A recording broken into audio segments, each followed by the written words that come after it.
Eh bien yo tout le monde, c'est ForLC, on se retrouve ici pour une nouvelle vidéo et aujourd'hui une nouvelle vidéo sur de l'optimisation Nvidia.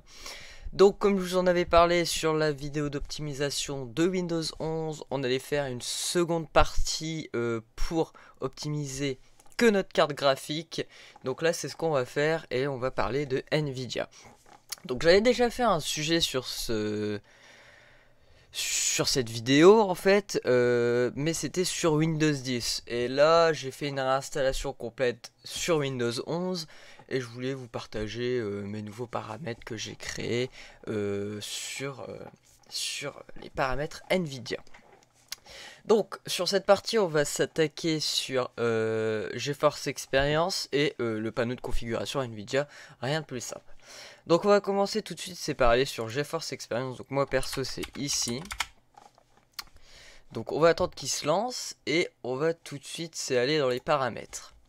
Donc dans les paramètres ici, déjà vous pouvez désactiver la superposition en jeu. Parce que moi personnellement je l'utilise pas, j'utilise Streamlabs OBS pour stream ou enregistrer mes vidéos, y a rien de mieux. Donc moi perso je le désactive, ça prend quand même comment dire, ça prend de la perf un peu sur le PC, du coup moi je l'enlève, ça me sert à rien. Donc désactivez-le si vous pouvez. Dans compte il n'y a rien à faire, dans jeux et applications vous pouvez décocher cette case, donc optimiser automatiquement les derniers jeux et applications ajoutées. Et dans le shield game stream vous pouvez le désactiver. Donc une fois que vous avez fait tout cela, eh bien on est bon et vérifiez toujours d'avoir votre pilote à jour, c'est très important, on l'avait fait dans la dernière vidéo. Ensuite, on va faire un petit clic droit sur le bureau, panneau de configuration Nvidia. Et lorsque nous sommes juste ici, donc dans le panneau de configuration Nvidia, vous n'aurez certainement pas la même chose que moi et d'autres auront la même chose que moi. Alors si vous n'avez pas la même chose que moi, c'est totalement normal, c'est peut-être parce que vous êtes sur un PC portable et sur les PC portables au niveau des configurations des cartes graphiques Nvidia, on peut pas faire grand chose. Donc je pense qu'on peut avoir les paramètres 3D et quelques petites choses ici, mais le reste il n'y a pas beaucoup de choses il me semble. Donc regardez par vous-même. Mais sinon pour les personnes qui ont un PC fixe, je leur invite à regarder ce que je fais. Donc on va commencer tout de suite par changer la résolution, à bien vérifier que vous soyez bien sur vos hertz natives qui sont indiqués sur la boîte de votre écran. Donc moi personnellement c'est bien du 144 Hz en 1920 par 1080. Et sur le deuxième aussi d'avoir bien 75 Hz. Et voilà, regardez bien. Ensuite regardez que les couleurs sont bien vraies et que vous utilisez les paramètres de couleur Nvidia. Parce que c'est plus beau déjà. Hein, bon on le voit pas mais c'est mieux. Regardez bien que ce soit en complet, que tout est bon. Voilà. Ensuite vous faites appliquer, oui. Et ensuite on va passer juste en dessous. Donc régler les paramètres des couleurs du bureau. Alors personnellement, moi l'éclat numérique, eh bien je le mets à 100%. Pourquoi? Parce que vu que moi je suis un joueur FPS, l'image elle est plus belle, je vois mieux les ennemis et franchement essayez, l'image elle est plus claire, elle est vachement plus belle. Après vous pouvez mettre la teinte aussi à 359, mais bon je vois pas de différence énorme, donc moi je la laisse à 0 perso. Mais franchement moi je le mets à 100, ou bien après vous pouvez mettre à 80%, c'est bien aussi si vous aimez pas trop, ou bien après vous laissez à 50%, le truc de base. Moi perso je le laisse à 100%, moi je le fais pour mes deux écrans. Pivoter l'affichage, on n'a rien à faire. Afficher l'état d'HCP, on n'a rien à faire. Configuration de son numérique, bon, on n'a rien à faire. Régler la taille et la position du bureau. Alors ici, normalement vous serez peut-être comme ça, en rapport largeur-hauteur. Là ce qu'il faut mettre c'est pas de mise à l'échelle. Et utiliser votre affichage, c'est bien important. Utilisez votre affichage pour faire la mise à l'échelle automatique au lieu d'utiliser votre carte graphique. Qu'est-ce que j'entends par là? Tout simplement c'est que si vous mettez votre carte graphique, eh bien c'est elle qui va faire la mise à l'échelle.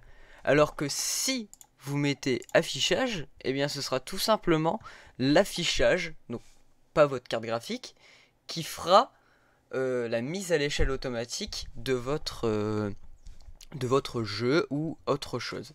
Donc c'est carrément mieux. Ensuite, vérifiez bien que cette case est décochée, que le 1920 et le 144 Hz est activé, et idem pour l'autre.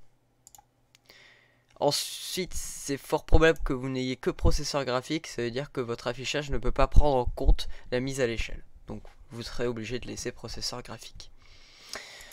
Ensuite, donc configurer... donc oui, du coup, je vais regarder parce que j'ai rien modifié, non c'est bon. Configurer plusieurs affichages. Bon là, il n'y a rien d'exceptionnel à faire.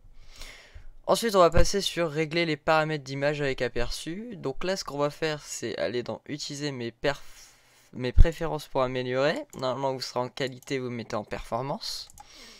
Et ensuite, on va revenir juste ici dans utiliser les paramètres d'image 3D. Donc là, on va faire afficher cette page. Donc là, il va falloir bien être concentré, regarder ce que j'ai désactivé, ce que j'ai activé, comparer avec votre ordinateur. Donc moi, personnellement, je vais vous faire tout défiler, mais tout doucement. Vous pourrez mettre en pause, mais je vais lire quand même avec vous ce que j'ai mis. Donc, dans le lissage d'image, on le désactive. L'anticrénelage FXAA, on le désactive. L'anticrénelage correction de gamma, on le désactive. Le mode, on le désactive. Ensuite, dans CUDA, les processeurs graphiques, on met tous, c'est important. DSR Factor, on met en off. Le filtrage anisotropique, on le désactive. Le filtrage de texture, oula. Le filtrage de texture, distorsion LOD négative, on autorise. Optimisation d'échantillons, on désactive. Le filtrage de texture qualité haute performance, le filtrage de texture optimisation trilinéaire activé, la fréquence de rafraîchissement préférée on met la plus élevée, c'est important, le mode faible latence. Alors le mode faible latence, perso je le désactive. Alors vous pouvez aussi l'activer comme le désactiver ou le mettre en ultra. C'est à tester en fait. Sur certains PC ça passe, sur d'autres ça passe moins. Franchement c'est à tester, c'est sur les jeux, pas type FPS, hein, sur les jeux type Cyberpunk 2077, GTA V, etc. quoi. Donc c'est à tester, ça se peut que vous gagnez un gain de FPS comme vous en perdez. Donc essayez de l'activer, si ça va pas vous le désactivez. Sinon, essayez en ultra, regardez ce que ça donne. Si c'est pas trop bien, désactivez-le. Moi, perso, je désactive. J'en ai pas l'utilité. Le mode de gestion d'alimentation, privilégiez les performances maximales, comme d'habitude. Hein. Ensuite, le multiframe sample AA, on le désactive. Ensuite, le nombre d'images par seconde max, on le désactive. Minimal, on le désactive. L'occlusion en bande, on le désactive. L'optimisation 3D en auto. Le processeur graphique du rendu OpenGL, on le met sur notre carte graphique. La réalité virtuelle, on le désactive. La synchro verticale, perso, je la désactive, la synchro verticale. Mais si vous êtes des joueurs sur Cyberpunk et d'autres jeux comme GTA, Watch Dogs ou encore d'autres jeux, laissez-la activer si vous n'avez pas d'écran G5 et que vous avez une carte graphique Nvidia et un écran qui fait de la FreeSync. Donc de la FreeSync, c'est ça fonctionne que avec les cartes mères, que avec les cartes graphiques AMD. Donc du coup, laissez-la activer parce que sinon ça va être désactivé sur toutes vos applications de jeux comme machin et tout. Vous aurez beau l'activer dans les paramètres, sauf que ça ne s'appliquera pas parce que ça utilisera les panneaux de configuration Nvidia. Donc du coup, laissez-le activer si vous n'aimez pas avoir des déchirements d'images sur vos jeux vidéo. Désactivez-le, ça va juste bloquer vos FPS sur le nombre de Hertz de votre écran. Moi je le désactive, ou bien après vous mettez utiliser le paramètre d'application 3D. Donc ce sera en l'occurrence votre jeu vidéo. Moi je le désactive parce que j'en ai pas besoin. Sur un FPS on n'a pas besoin d'avoir des déchirements. Bah, on s'en fout des déchirements d'image quoi. Mais si je veux jouer sur un autre jeu, là je vais repartir ici pour l'activer, pour pouvoir l'activer dans le jeu. Vu que j'ai un écran FreeSync qui ne fonctionne pas avec ma carte graphique Nvidia. Taille du cache et des ombrages, ben défaut, ici 1 est désactivé.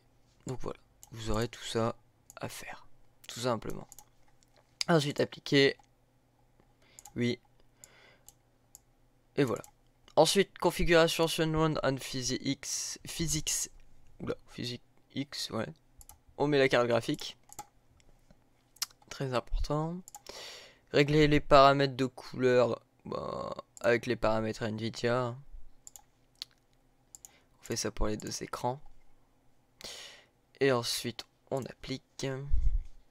Ensuite, régler les paramètres d'image vidéo. Et bien là, on n'a rien à toucher. Voilà, on n'a rien à toucher. Donc voilà, donc la vidéo elle va s'achever juste ici. Mais avant de vous quitter, je vous dis de venir sur mon Discord. Hein, comme d'habitude, on est nombreux sur le Discord. On est à peu près 800, à peu près. Je vous mettrai le lien dans la description. Là malheureusement on vient d'avoir un token grab. On vient de se faire token grab sur le serveur. C'est vachement cool. Du coup il a fallu supprimer plus d'une centaine de messages. C'était trop bien. Donc du coup voilà. Hein, je vais vous laisser sur ça. Je vous invite juste à rejoindre le Discord. Il y aura bientôt des concours très intéressants à faire. On en reparlera dans de prochaines vidéos. Ou sinon, bah c'est tout. N'hésitez pas à me proposer des idées de vidéos informatiques que vous voudriez. Moi personnellement, ça m'intéresse de vous faire des vidéos informatiques. Donc voilà. Donc sur ce, c'était Fort LC. Allez, ciao les gars.